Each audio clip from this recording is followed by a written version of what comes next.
hingga hari ini, di waktu yang berbahagia ini, di hari yang indah ini, kami boleh menghaturkan sembah sujud kami di hadapan-Mu.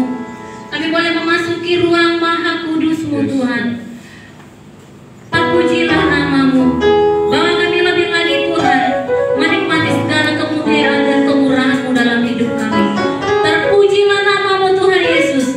Di dalam nama Tuhan Yesus Kristus, kami berdoa dan mengucap syukur kepada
bersyukur buat hidup kami yang masih ada. Kami bersyukur buat roh-Mu yang masih Kau berikan bagi kami. Kami bersyukur buat hidupnya Kristus yang ada dalam kami. Kami bersyukur buat kesadaran ilahi yang memenuhi kami. Terima kasih Roh-Mu Tuhan menyatakan siapa Yesus bagi kami lewat firman-Mu. Seturut dengan kebutuhan dan keperluan kami di dalam Engkau, sehingga kami terus berjalan bersama dengan Engkau Tuhan, sampai Engkau datang mengangkat kami, membawa kami di mana Bapa berada, yaitu tempat Yerusalem baru yang Kau sediakan bagi kami. Bagi kami yang hidup kami, nama kami tercatat di dalam kitab Anak Domba Allah. Terpujilah nama-Mu Bapa, di dalam nama Yesus kami berikan hati kami waktu ini untuk dengarkan firman-Mu. Haleluya, kita sama-sama katakan amin. Silakan duduk Bapak Ibu.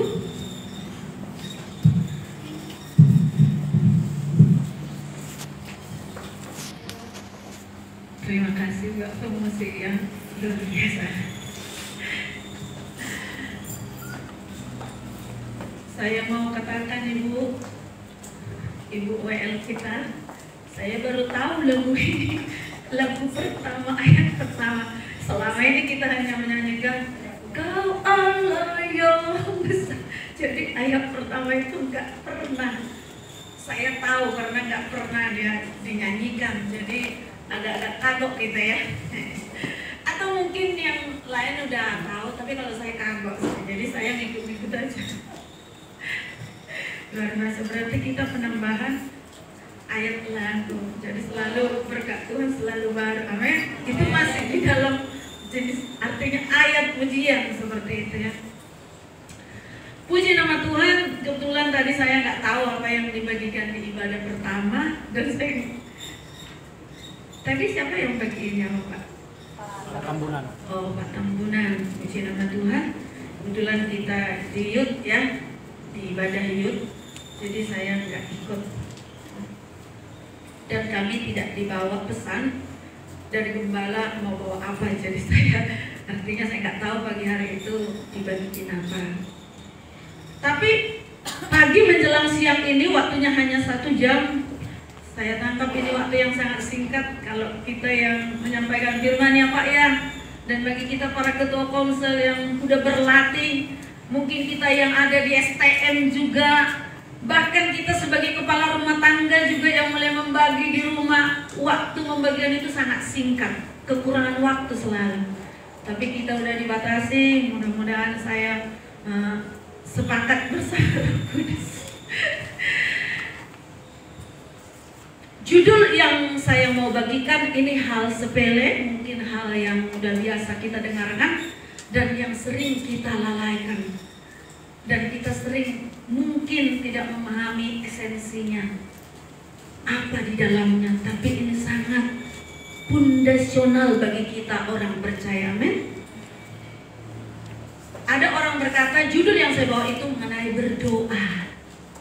Jadi kalau kita yang udah sering berdoa udah bisa kita gini, berdoa udah tahu aku bisa, kita itu udah tahu aku berdoa itu begini. Jadi langsung Roh Kudus tersinggung, berdoa itu begini. Tapi biarlah waktu saya menyampaikan ada sesuatu yang baru. Amin. Itu bagus, berarti kita udah ada firman yang menjadi dasar, artinya mengenai doa. Jadi waktu disampaikan doa, jadi kalau ini sesuatu yang baru puji Tuhan, kalau ini sesuatu yang udah lama, biarlah ini mengobarkan kita. Amin.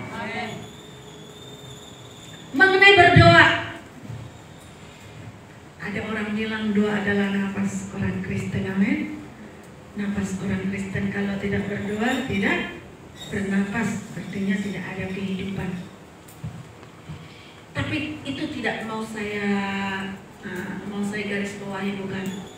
Tapi yang mau saya ini, doa mengubah segala sesuatu. Ada nyanyi itu, amin Bapak Ibu.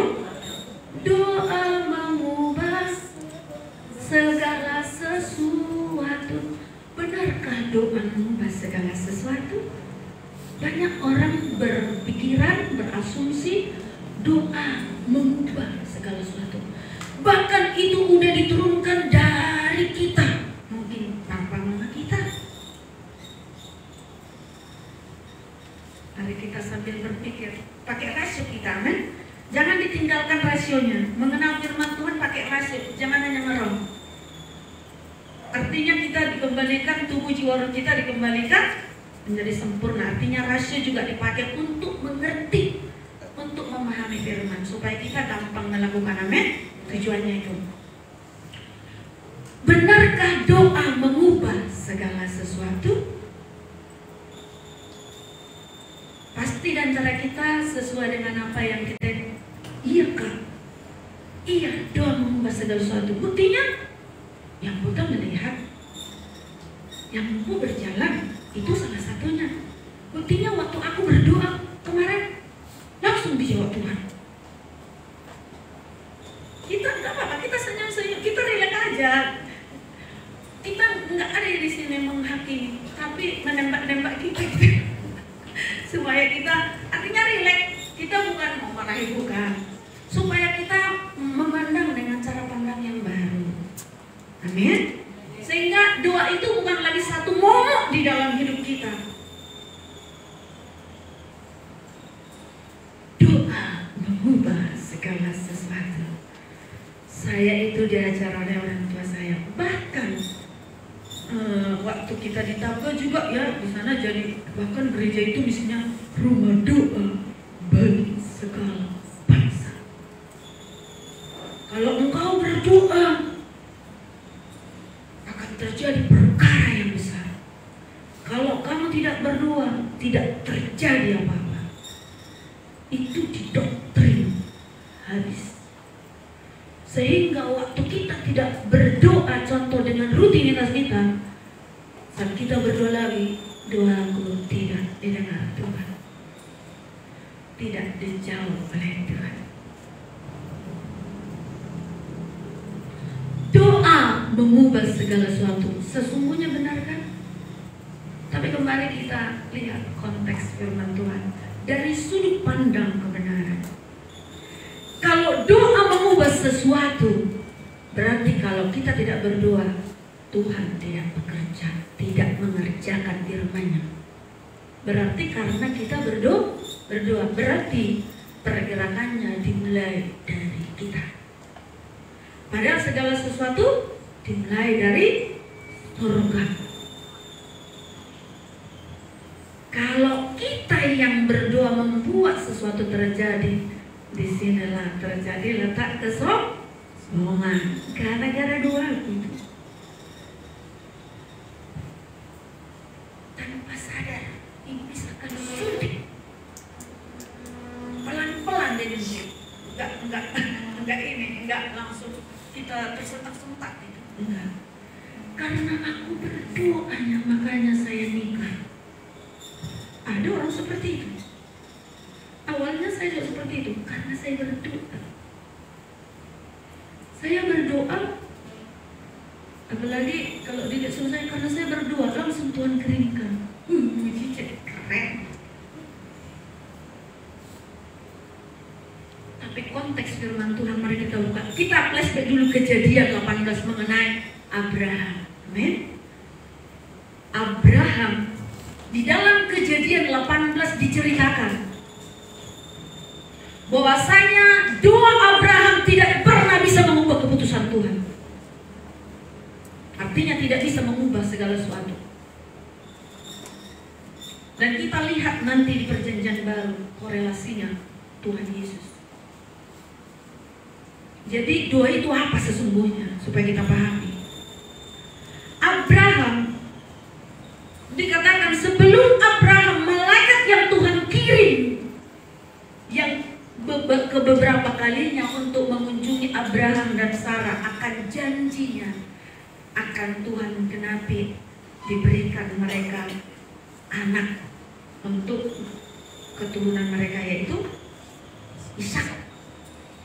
Tuhan mengulangi janjinya, datanglah malaikat kepada si Abraham dan Sarah. Mereka sambut sama seperti di rumah kita. kita berikan yang terbaik bagi tamu-tamu kita. Ternyata itu utusan Tuhan. Sesudah malaikat selepas dari sana, mereka berjalan ke Sodom. Mereka berjalan ke Sodom dan dilihatlah di sana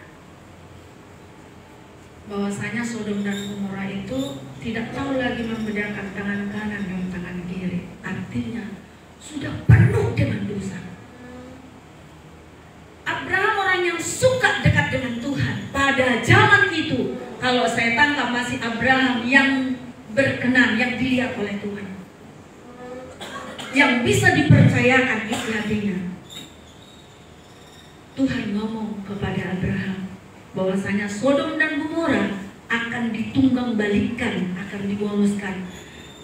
Otomatis Sodom teringat akan saudaranya si Lot. Dia bilang, Tuhan, kalau memang kau tunggang balikan Sodom dan Gomora, masa sama-sama dihancurkan orang fasik dengan orang benar? Akhirnya Abraham memberikan, datang duduk di kaki Tuhan berdoa untuk mengubah hati Tuhan. Sampai dia tawar-menawar dari 50, 45, 30, 20 sampai 10. Kalau ada orang benar, endingnya kalau ada orang benar 10 aja Tuhan. Apakah kota ini ditunggang balikan? Tapi Tuhan bilang berkata, tidak. Kepada Abraham yang menjadi sahabat Tuhan yang selalu dekat, dibukakan semua rencananya. Tidak. Tapi yang didapati hanyalah saudaranya Lot. Itu enggak ada 10. Akhirnya rencana Tuhan harus terjadi. Artinya sebelum Tuhan menyatakan, dia udah tahu apa yang dikerjakan. Tapi kita coba nego dengan doa.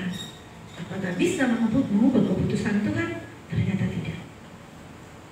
Orang benar diselamatkan. Hanya saudaranya si Lot yang diselamatkan. Salah satu contoh dalam perjanjian lama. Doa tidak bisa mengubah keputusan Tuhan. Hizkia, dia seorang nabi Tuhan. Dia mengalami perpanjangan umur. Seharusnya sudah mati kita yang sudah ini, katanya. Tapi diperpanjang katanya kalau berdoa. Tapi nyatanya terus mati juga. Tidak bisa diubah. Doa tidak bisa mengubah keputusan Tuhan. Karena Tuhan berdaulat. Dari konteks firman Tuhan ini, doa nggak bisa mengubah. Doa kita nggak bisa mengubah keputusan Tuhan. Hanya keputusan Tuhan yang terlaksana. Tuhan juga nyatakan kepada Samuel, semua firman. Tahu juga, hanya keputusan Tuhan yang terlaksana. Amin. Firman-Nya yang terlaksana. Di dalam perjanjian lama kalau kita lihat sebagai penggenapan akan janji Bapa, Yesus menjadi teladan bagi kita di bumi ini, amin. Yang untuk kita teladani. Apa sesungguhnya berdoa? Apakah doa Tuhan Yesus mengubah keputusan Bapa? Yesus 100% di bumi? Tidak. Sehingga mari kita yang suka berdoa belajar, kita rendah hati. Saya bertobat di situ. Amin. Yesus saja tidak bisa mengubah keputusan. Dikatakan di dalam Injil. Dikatakan dalam Injil, mari kita nanti baca. Amin, kita flashback balik. Yesus sebelum dia melakukan kehendak Bapa, kehendak Bapa yang terakhir yang dalam hidupnya, yaitu dia mati di kayu salib untuk menyelamatkan kita. Di Yohanes 17 dia berdoa kepada Bapa. Di dalam Yohanes juga 26 Yesus berdoa di Getsemani. Apakah dia bisa mengubah keputusan Bapa? Dia berkata, seandainya cawan ini bisa berlalu daripadaku, biarlah berlalu. Tapi bukan kehendakku yang terjadi. Kenapa dia ngomong kayak gitu? Sakit. Gak ada duanya.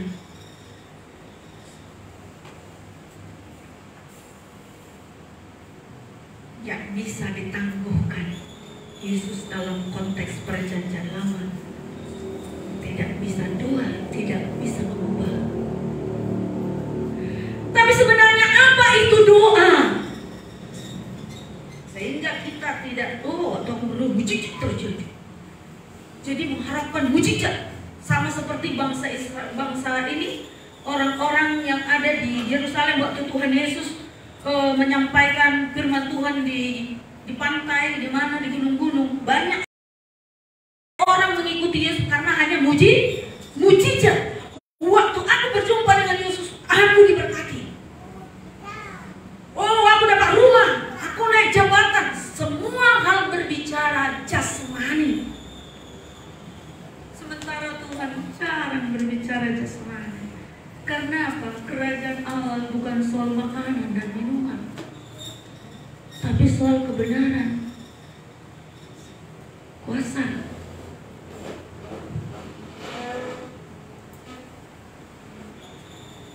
Mari kita, mumpung kita di dalam konsep pola pikir baru, mari. Banyak murid-murid Tuhan Yesus datang mendengarkan firman, mengikut Tuhan.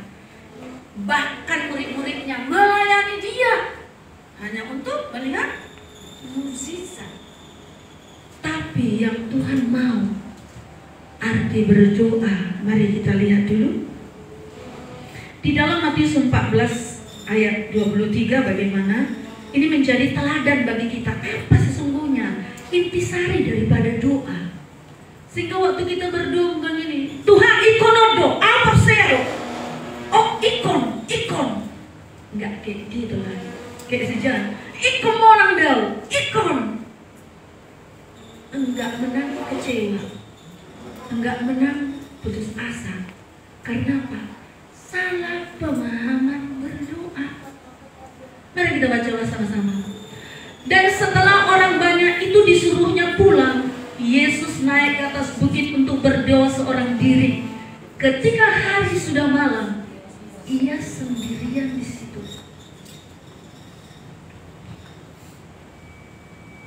Adakah dia berdoa untuk mukjizat di situ? Gak ada. Kalau kita boleh merenungkan, kira-kira apa yang mau diurus ini, artinya yang didoakannya, kita bisa merenung, amin. Kalau seterusnya nggak ada yang dipermintaan hal apa di situ. Dia berdoa. Di Matius 26 ayat 36 kita baca juga, biar kita lihat bagaimana Yesus berdoa. Apa sebenarnya esensi daripada berdoa? Apakah mengubah? Apakah membuat mujizat? Apakah apa? Seperti itu. Maka sampailah Yesus bersama-sama murid-muridnya ke suatu tempat yang bernama Getsemani.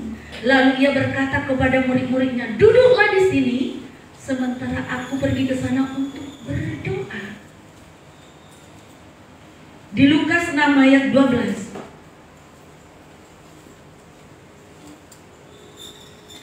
Pada waktu itu pergilah Yesus ke bukit untuk berdoa, dan semalam-malaman ia berdoa kepada Allah.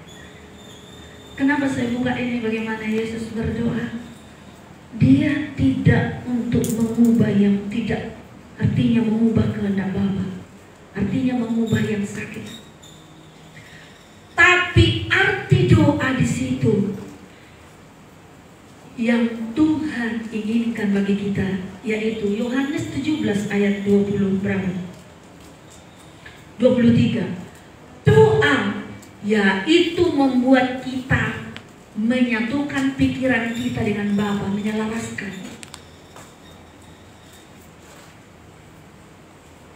Amin, Bapak Ibu.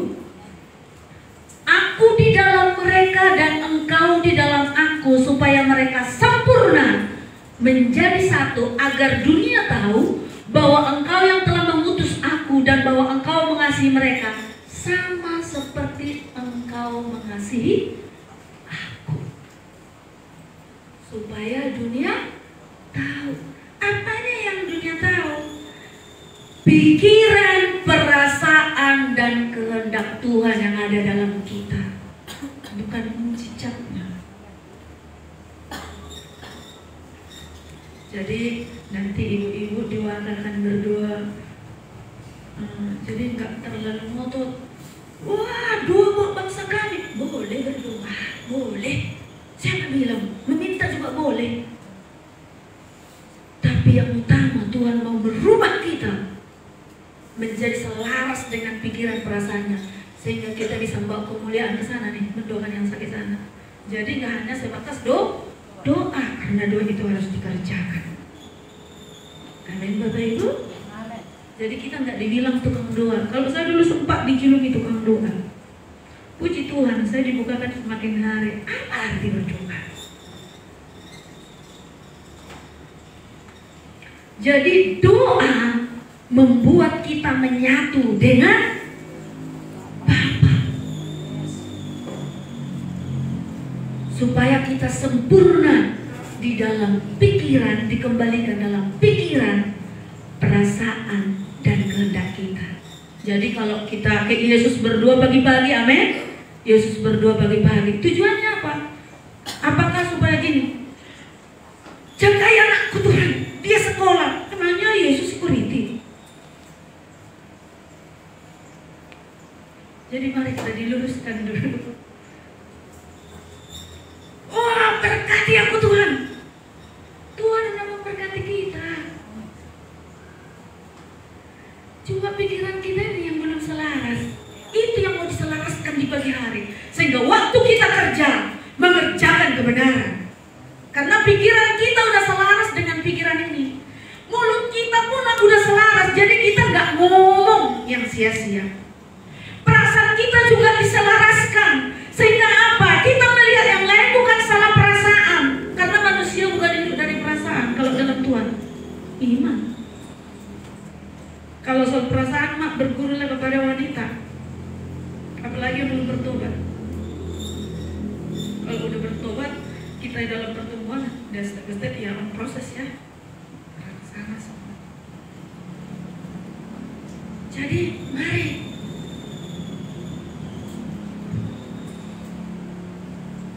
supaya kita menjadi satu. Apapun yang dipercayakan bagi kita, waktu kita seperti meneladani Yesus berdoa, kita diselaraskan. Artinya kita akan menyatu, menyadari, mengalami kesadaran. Oh ini, bahkan yang salah-salah pun, yang salah-salah akan diselaraskan, akan diingatkan oleh Roh Kudus. Karena kita terbatas, makanya diberikan rohnya bagi kita supaya kita ditolong. Tadi kamu ngomong yang menggerut kau. Pagi-pagi kita berdoa langsung itu. Ya salah kemarin. Terus ya udah, kita menyembah Roh Kudus dan ya udah, saya hidup karena anugerah-Mu saja. Langsung diberi kesadaran. Ku hidup karena anugerah-Mu. Wah, otomatis kalau kita udah mengalami kesadaran sepanjang hari, nggak bakalan kita mau sombong. Kalaupun ada contoh harta kita banyak, kayaknya kita nggak mikir di situ lagi. Tapi harta kita kan firman Tuhan, amin. Harta yang tidak bisa dimakan oleh ngengat dan karat adalah firman Tuhan yang kita terima, yang kita percaya, yang kita lakukan. Itulah harta yang ilahi, yang tidak boleh dimakan ngengat dan karat. Jadi kalau yang diceritakan oleh gembala, ya harta yang kita ini ya dipakai juga untuk melindungi Tuhan. Ada emas itu hanya harta ece-ece gitu loh, rumah kita harta ece-ece. Bukan berarti nggak dipakai, itu dipakai untuk kemuliaan Tuhan, tapi bukan itu harta yang sesungguhnya.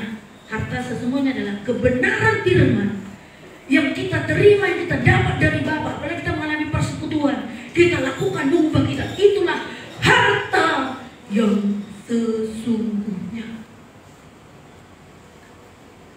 Jadi mari kita timbun harta kita di surga. Itulah artinya itu. Amin. Firman yang kita terima lewat persekutuan kita dengan Bapa. Firman yang kita waktu berdoa diri kita, mengubah hidup kita dari yang mungkin yang salah jadi diubahkan, kita menyadari dan kita tidak mulai. Itulah harta kita. Sebanyak firman yang kita lakukan, hanya itulah harta kita. Jadi kalau masih sedikit bisa kita lihat, ternyata masih seketek none. Nah, mari kita mengejar harta, menimbun harta kita di surga. Amin. Sehingga kita menjadi orang yang berkelimpahan kaya raya di bumi seperti di surga. Kaya raya di bumi seperti di surga. Tujuan Tuhan bagi kita berdua adalah menyelaraskan. Yang kedua, supaya kita mampu melakukan kehendak Bapa. Waktu kita berdoa, jadi nggak hanya berdoa, saya juga dulu di situ berdoa kan, pagi-pagi udah oyong-oyong, si ngantuk-ngantuk, tidur jam 1, bangun jam 4. Itu boleh saya rasakan, kayaknya Pak Siani itu bisa merasakan itu yang paling besar. Bisa lah dengan segala usaha, kan cuci muka, dalam macam gitu. Ada usaha, itu baik usaha, tapi sampai kita mendapatkan apa yang di pikiran Bapa, di perasaannya, bahkan di dalam hatinya untuk kita bawa dalam hidup kita lakukan. Itulah kehendak Bapa bagi kita. Firman ini so simpel, sangat simpel, tapi inilah yang sering dilalaikan, membuat banyak di padang gurun berjatuhan.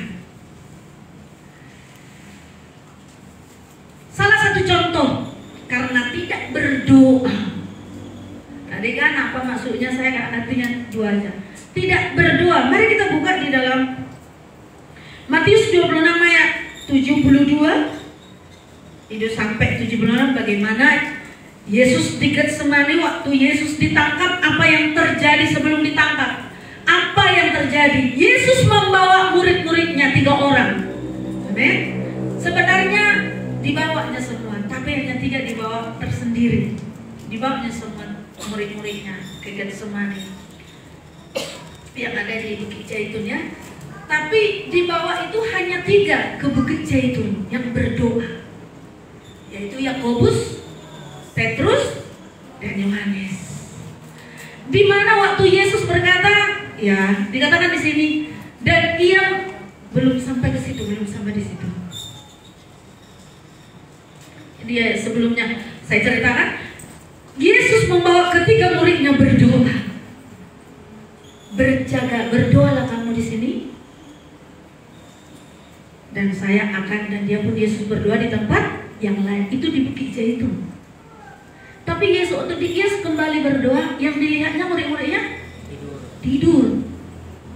Si Petrus tidur, jangan-jangan ngorok, nggak dicatat di situ ngorok, nggak dicatat di situ entah apalah gitu loh.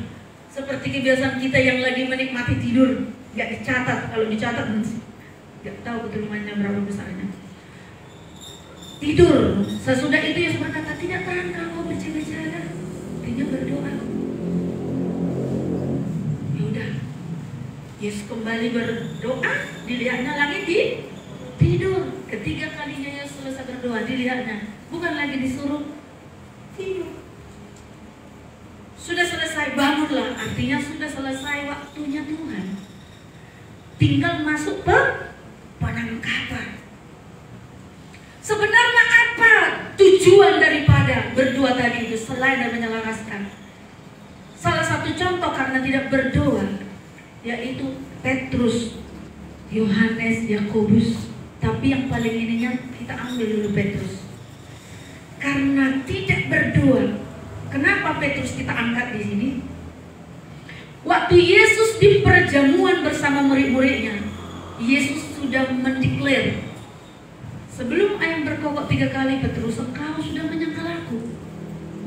Sudah diomongkan di awal sebelum terjadi. Sebelum terjadi dalam kehidupan Petrus, Yesus sudah ngomong.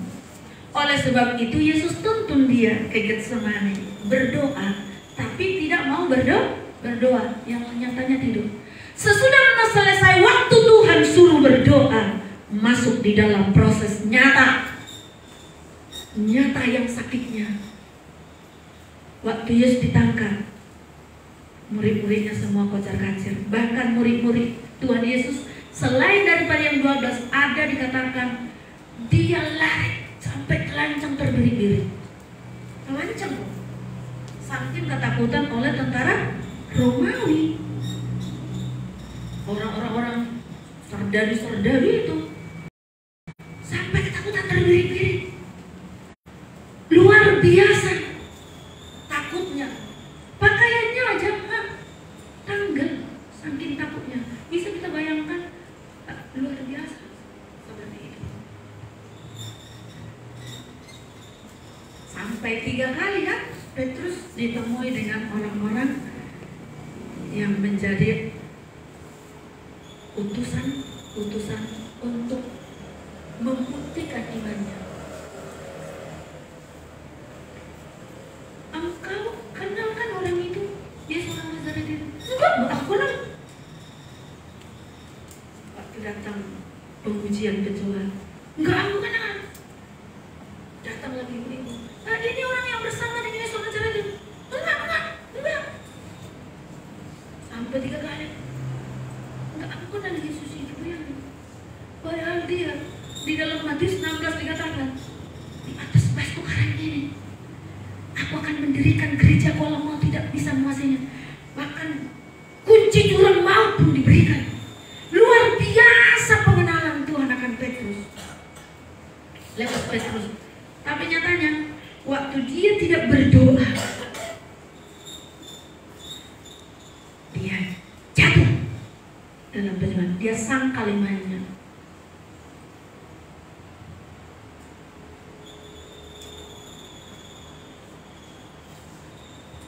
Jadi mari kita pahami arti berdoa itu apa.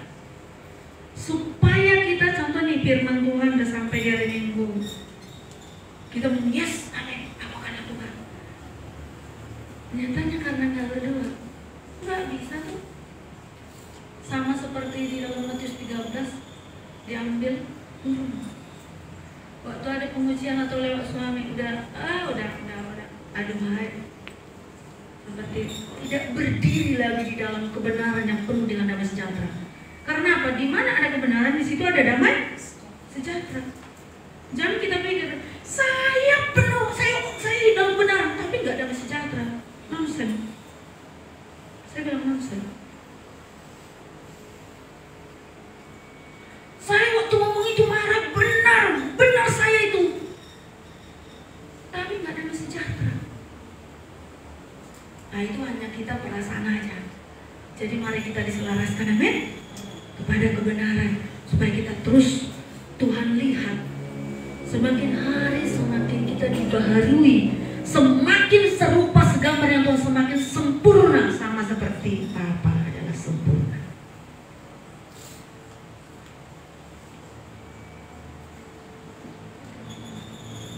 Petrus tidak teguh. Waktu ada pencobaan, waktu ada masalah,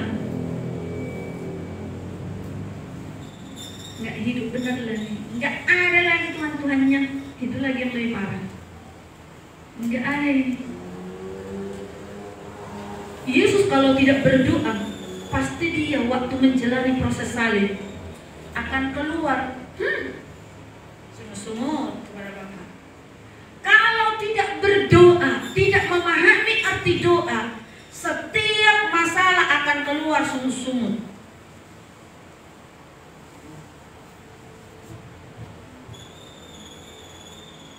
Imannya akan disangkali. Pekerjaan kita, aturan kita, saya akan nanti kalau bos ngomong, saya akan benar ngomong. Situ ini pagi-pagi kan sempat berdoa, nggak ingat lagi firman. Iya, ancol langsung jemput. Pagi-pagi berdoa, udah kayak mendaki gunung yang tinggi. Karena apa? Dia melakukan kesalahan, nggak selaras. Tapi waktu kita ada tantangan, ya, kita bisa diam. diam aja. Daripada keluar yang lain-lain, itu bahaya. Lewat diam.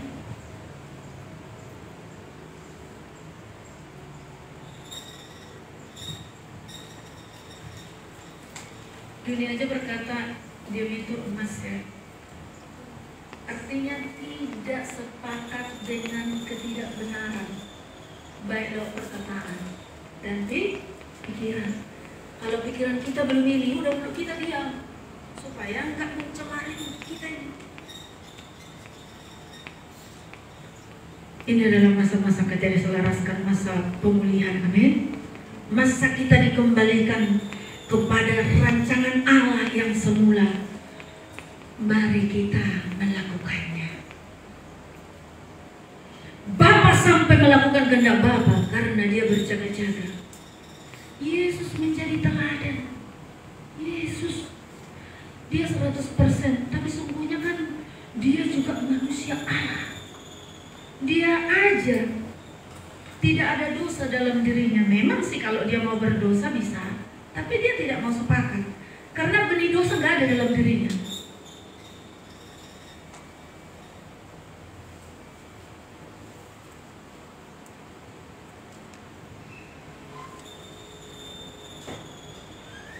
Dia menggenapi kehendak Bapa dengan sempurna.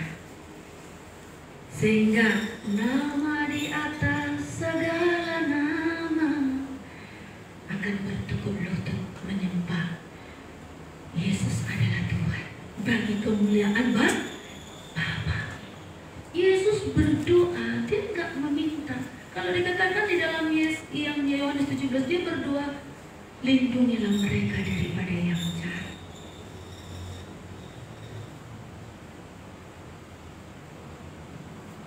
Dia minta kemuliaan kepada Bapa supaya menjadi satu. Dia hanya berdoa, hanya menyelaraskan misi yang dari surga di dalam hidupnya, supaya itulah kehendak Bapa yang terjadi dan digenapi. Yesus menjadi teladan kita, harus kita teladani. Amin Bapak Ibu. Jadi mari kita belajar stoplah. Kalau kamu dia berdoa tidak diberkati. Kalau kayak gitu caranya, berarti kita berdoa karena ada maunya. Tapi mari kita rubah. Kalau kamu tidak berdoa, kalau kamu nggak tahu kamu apa dalam pikiran Tuhan, perasaan Tuhan, apa kehendak Tuhan dalam hidup. Jadi jangan, kalau kamu tidak berdoa, kamu tidak diberkati. Seolah-olah kita datang mengikut Tuhan karena berkat toh. Sementara pikiran kita dari dulu itu dan mau yang berkat itu adalah jasmania.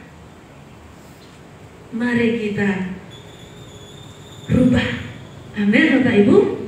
Berdoa adalah menyelaraskan seluruh pola pikir kita dengan Bapa, sehingga apa? Waktu kita tangkap pikiran Tuhan, kehendak Tuhan, apapun yang kita lakukan, otomatis kebenaran yang dinyatakan direalisasikan.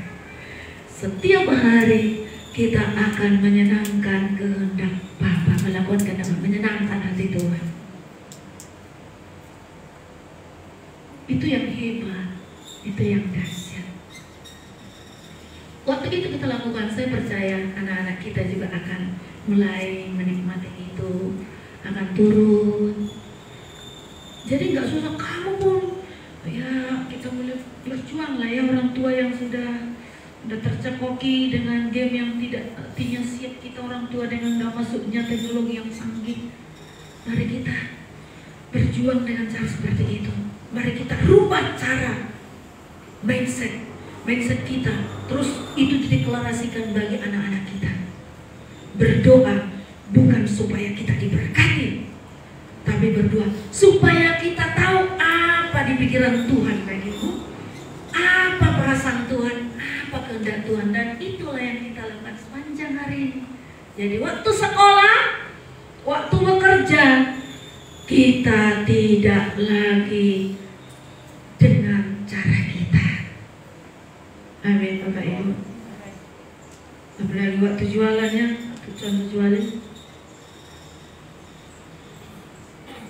bukan lagi bukan berarti bernyanyi. Masih banyak lagu-lagu yang perlu memang harus dipilah. Banyak lagu karena produksi, ya, bukan karena ilham dari Roh Kudus kepada yang mencipta lagu, tapi karena tuntutan dari produksi. Jadi apapun sedikit aja, nggak lagi bertanya dengan pewayuan tuh ininya supaya keluar albumnya dengan baik dan bagus. Bukan lagi, mungkin sedikit sekali yang kayak gitu, tapi karena tuntutan produksi hanya dapat mengenai mujizat, langsung dirilis cepat-cepat. Karena tuntutan itu, mari kita belajar memilah untuk bagaimana kita supaya kita selaras dengan Tuhan pikiran kita setiap hari. Jadi suami istri akan saling menikmati senyuman, menikmati pelayanan di rumah, baik anak-anak juga. Bukan lagi kata-kata penghakiman, nah ini yuk, kalau ini, nah ini yuk. Kalaupun salah, bukan lagi kata-kata yang dengan cara lama kita, tapi sesuatu cara yang baru. Mari kita perdengarkan, kita bisa doktrin anak kita. Berdoa bukan untuk diberkati, tapi kita boleh selaras tahu ada di pikiran Tuhan. Ada nanti pasti di pikiranmu. Perasaanmu akan menjadi sama, akan dibuat Tuhan, dan kamu akan tahu apa yang menjadi kehendak Tuhan. Saya percaya waktu kita doktrin anak kita sama seperti Tuhan Yesus, itu akan berubah. Doa bukannya membuat mujizat. Amin Bapak Ibu. Apalagi ini harus dikembalikan kepada kebenaran. Firman Tuhan ini simpel, saya nggak kasih banyak-banyak dan nggak lama-lama. Itu aja kita lakukan. Jadi nanti waktu di rumah doa kan akan semakin rindu. Aku mau diubahkan lah.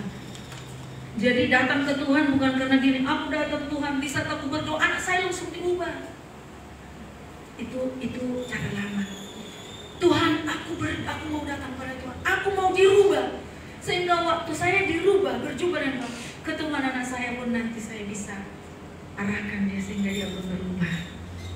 Amin Bapak Ibu. Mari kita artinya terus diluruskan. Waktu aku berdoa, maka suamiku juga kau jamah. Pasti kita kayak gitu. Tapi jangan saudara mikir itu otomatis. Kita yang berdoa, kita yang kerjakan. Makanya kita perlu memakai pikiran, perasaan, dan kehendak Tuhan. Sehingga waktu kita dapat pikiran Tuhan bersama, pasti itu pasti dengan caranya Tuhan akan bisa diterima. Amin. Jadi kita akan menjadi saksi, akan banyak lewat kita akan menjadi saksi. Orang akan datang sendiri. Bahkan kerinduan di dalam hati kita yang selama ini itu akan ini. Karena kita akan menjadi menggenapi. Karena Roh Kudus turun atasmu, kamu akan menjadi saksi. Saksi apa sebenarnya? Saksi Kristus. Kristus apa? Kristus adalah kebenaran. Di dalam apa? Pikiran, perkataan, dan perbuatan. Saksi. Sehingga sekalipun kita nggak menginjil Yesus adalah Tuhan, sekarang udah tahu semua orang Yesus adalah Tuhan. Penginjilan kita adalah perbuatan. Artinya perbuatan lewat pikiran kita yang sudah diselaraskan, sehingga orang akan bertanya kepada kita. Digenapilah janji Tuhan. Satu orang Yahudi, 10 orang akan memegang puncak jubah orang Yahudi itu bagi bangsa Israel. Kalau kita dalam perjanjian baru yang sudah menjadi penggenapan janji, kita akan bawa terang lewat hidup kita. Amin. Akhirnya orang melihat, iya ya, toho mar gereja, alakor di gereja, di wadah kebikampin lama toho dasyak doa tani Tuhane mengubah alakor. Itulah yang terjadi. Amin. Menjadi ibu-ibu kita, ibu-ibu yang tangguh. Karena apa? Kita memakai pikiran, perasaan, dan kehendak yang terdapat dalam Kristus Yesus. Bukan menjadi ibu-ibu yang ada sedikit masalah jadi lemas. Itu dulu. Itu boleh kemarin-kemarin. Tapi sesudah kita dengar, mari kita menjadi audu hapena. Ngadiau roni Tuhane. Ikut kubaradi. Saya ingatkan seperti ini. Waktu berdoa, kenapa Yesus bisa melakukan kehendak Bapa? Waktu dia berdoa, di dalam doa harus ada penyerahan, ada korban hidup kita. Harus diserahkan keinginan kita, keinginan mata, keinginan daging, dan keangkuhan hidup. Setiap kita berdoa, itu sebenarnya yang harus diselaraskan, yang harus supaya tidak ada di dalam kita, sehingga kita bisa menikmati pikiran, perasaan, dan kehendak terdapat dalam Yesus. Amin. Kenapa kita diselaraskan? Itu yang membuat kita gak selaras. Sebab itu kita harus berdoa. Itu yang harus diselaraskan, artinya dibuang dari kita. Baru kita mengenakan itu. Bapa Yesus berkata, bukan kehendakku, dia tunjukkan semua kebolehannya, keakuannya. Keakuan hidup itu kan yang berbentuk keangkuhan lah. Bukan kehendakku, namanya kataku yang terjadi, tapi kehendakmu lah yang terjadi. Saat kita berdoa baik-baik, itu harus kita terus menundukkan diri. Artinya menyerahkan keinginan kita kepada Bapa, sehingga pikiran, keinginan kita adalah keinginan Bapa. Amin, Bapak Ibu. Jadi kita nggak sakit hidup ini, nggak sakit kita mikir. Enggak, artinya kalau kenapa kita berjuang Bapak Ibu? Karena kita nggak mau melepaskan keinginan mata, keinginan dalam hidup. Itu yang berjuang di pikiran ini. Itu yang berjuang dan ditaklukkan. Gak ada yang lain.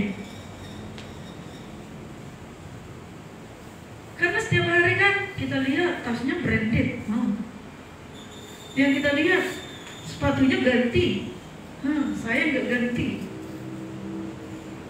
Aduh, kapan lah ini ganti? Diam-diam dalam hati. Sementara gaji suami sekian.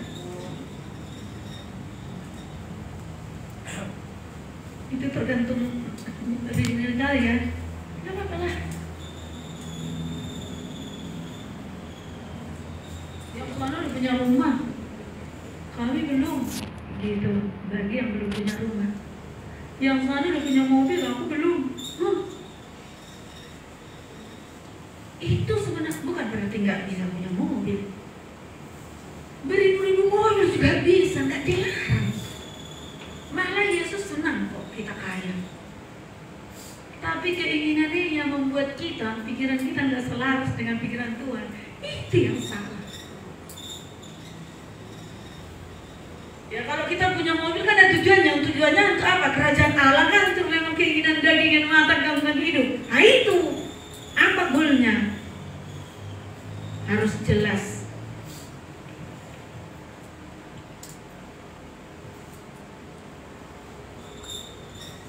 Itu yang membuat kita berjuang lewat keinginan mata, membuat firman itu nggak bisa kita selaras dengan pikiran kita. Ada satu nih, yang matani halangan semono, yang mataku semono, kan? Udah melihat contoh dari luar, bukannya kita introspeksi, pikiran kita selaras. Mari kita, sebab tantangan kita berbeda dengan tantangan keluarga orang lain. Amin. Jangan kita lihat yang lain, kita pandang Kristus. Amin. Jadi kita berjuang untuk hidup kita, menyerahkan supaya kita memahami pikiran, perasaan, dan kehendak yang terdapat dalam Kristus Yesus bagi kita. Tidak terkecuali semua kita mari suami istri, sehingga kita menikmati apa yang Bapa janjikan di dalam rumah tangga kita. Amin. Kita dipersatukan, ada tujuannya. Tantangan boleh ada kemarin, kerinduan boleh ada, tapi kitanya yang dibutuhkan Tuhan.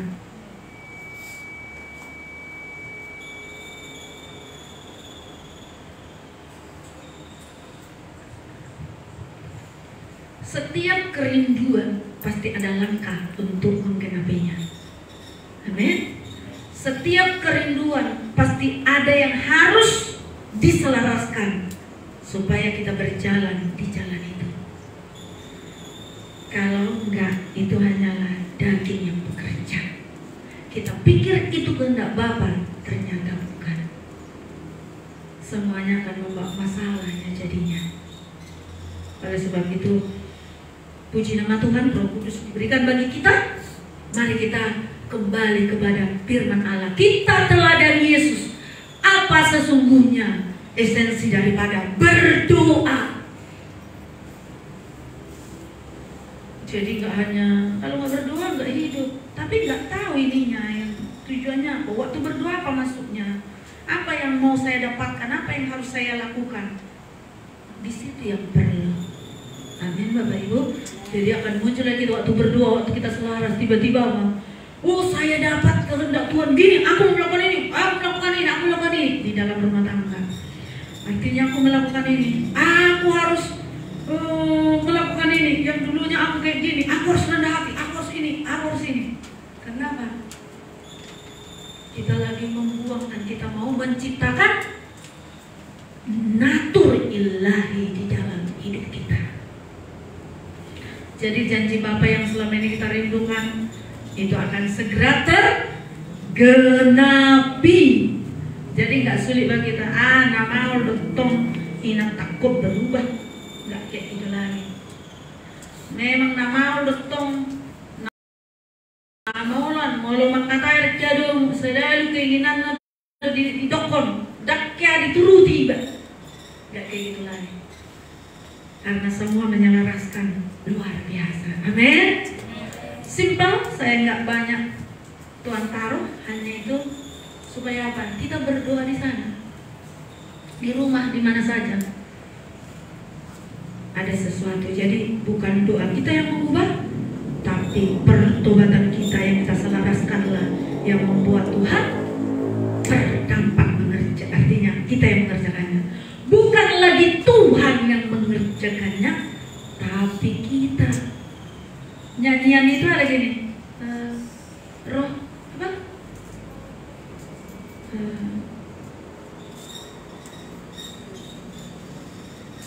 Roh Tuhan yang bekerjalah Tuhan di dalam hidupku. Saya agak mau saya nyanyikan itu. Saya bilang itu nggak benar nggak. Aku milikmu, aku milikmu. Apa terlalu lebay menurut kamu? Kuasa itu bekerja. Sebenarnya bukan lagi Tuhan yang bekerja, kita. Karena Roh Allah dalam kita. Kita yang mengerjakan untuk membuat kita hidup dari segala kebenaran firman, membuat kita hidup selaras dengan pikiran, perasaan dan kehendak Tuhan. Amin Bapak Ibu.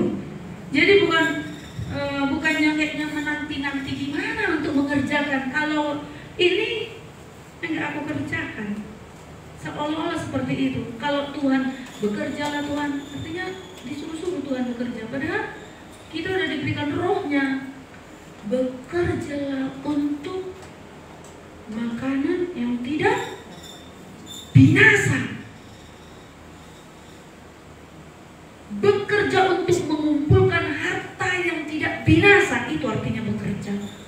Bukan lagi roh Allah yang bekerja, kita, karena udah dalam kita rohnya.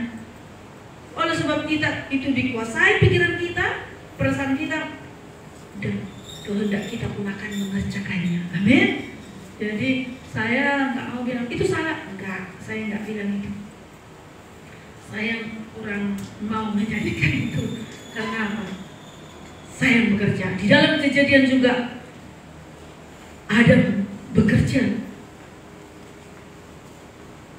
Semua kita bekerja. Kalau nggak bekerja, berarti iman kita nggak, imannya mati.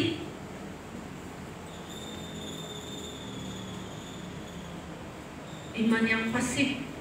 Tapi waktu kita bekerja arti percaya itu kan bekerja. Artinya percaya kita digelar, ada dilakukan. Jadi iman kita adalah iman yang dinyatakan, yang dilakukan, yang dikerjakan. Iman tanpa perbuatan adalah mati. Jadi waktu kita mempercayai, waktu kita berdoa, kita semua dikembalikan kepada pikiran, perasaan, dan kehendak yang terdapat dalam Kristus Yesus. Saya percaya waktu kita berdoa, waktu kita selaras, di dalam doa ada pertukaran. Waktu kita tanggalkan keinginan, dari keinginan mata, keinginan akan Tuhan gantikan dengan keinginan Tuhan. Artinya di dalam lewat pikirannya, lewat perasaannya dan kehendaknya. Dan itulah yang menjadi makanan kita untuk kita lakukan, yang membuat kita berjalan hidup sampai kepada kekekalan. Benarlah, Yesus jalan kebenaran dan jalan kehidupan. Itu yang Yesus katakan. Aku percaya, amin. Aku percaya, amin ini apa? Lakukan, berjalan dalam kebenaran. Bukan hanya ngomong, aku percaya, amin. Gak ngomong gitu aja. Artinya itu, so, lakukan. Percayanya apa? Lakukan, buktikan. Seperti itu. Hidup dalam kebenaran. Jadi benarlah Yesus jalan kita. Yesus kebenaran kita oleh darahnya, yang membawa kita hidup sampai kepada kekekalan. Amin Bapak Ibu. Puji nama Tuhan. Biarlah kita sama-sama masuk di dalam pemahaman arti berdoa yang alkitabiah, yang dikembalikan kepada kebenaran firman Tuhan. Haleluya. Kami kita undang pemusik.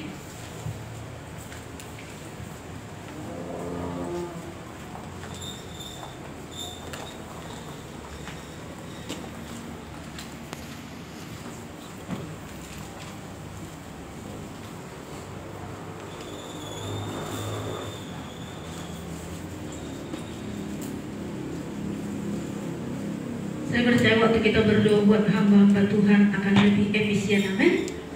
Waktu kita memahami arti berdoa, bukan lagi memaksakan kehendak Tuhan, tapi kita menjadi partner Roh Kudus, amin. Menjadi partner Roh Kudus untuk menyatakan kebenaran Allah.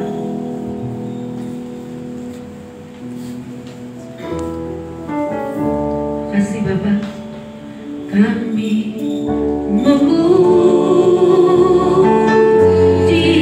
kebesaran-Mu.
bersyukur buat siang hari ini kami menerima firman-Mu. Biarlah kami lewat Roh-Mu yang ada dalam kami menolong kami Bapa, sehingga kami semua dibawa kepada kebenaran-Mu. Pikiran, perasaan dan kehendak kami dibawa seluruhnya kepada pikiran, perasaan dan kehendak yang terdapat dalam Kristus Yesus. Roh Kudus, ini kami adalah baik-Mu.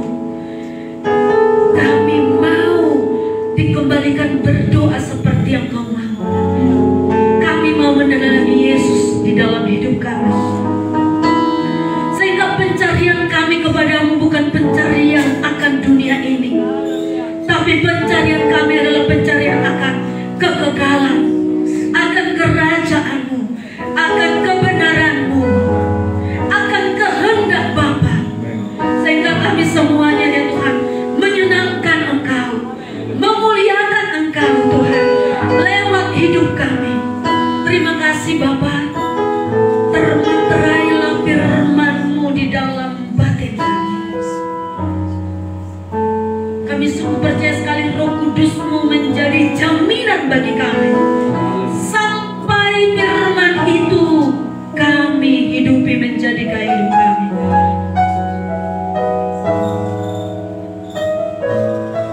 Terima kasih Bapa.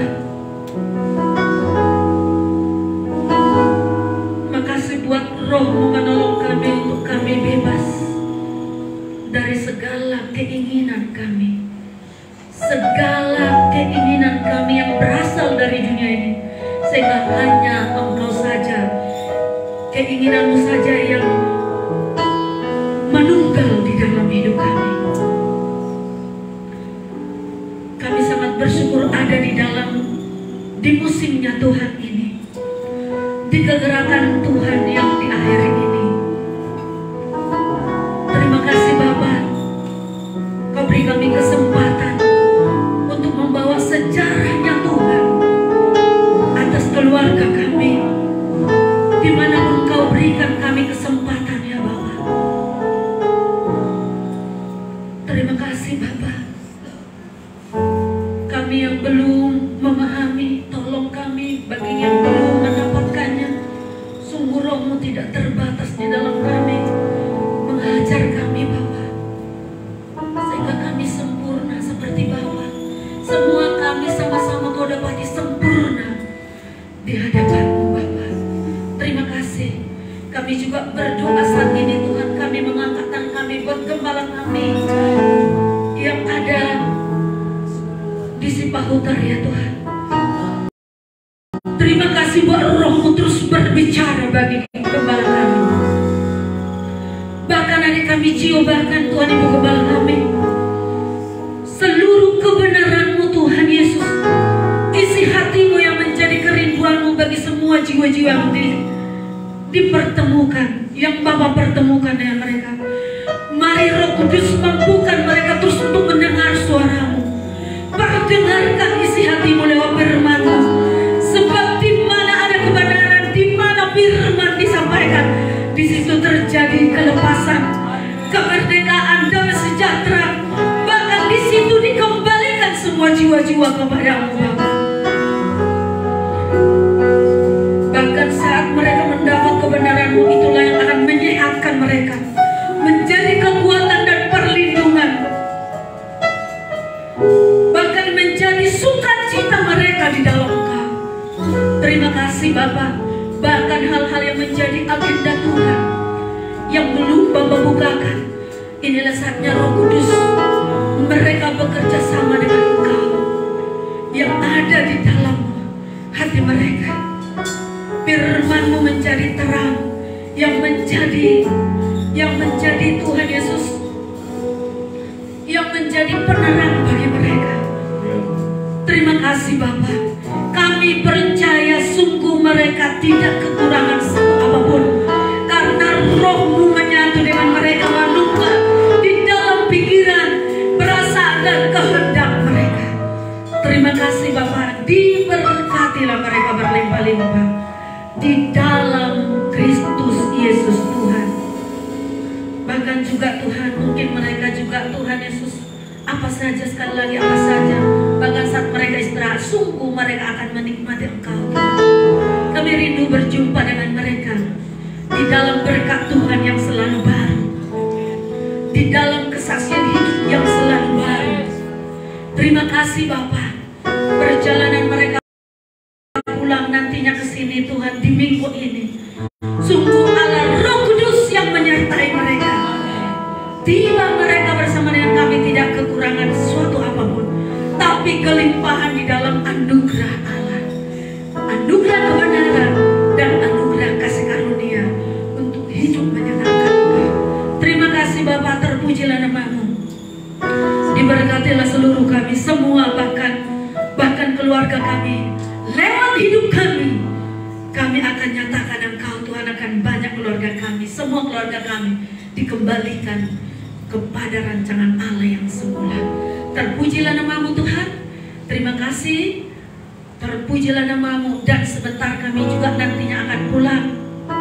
Biarlah berkat damai sejahtera dan persekutuan yang manis dengan Roh Kudus menyertai kami mulai hari ini, besok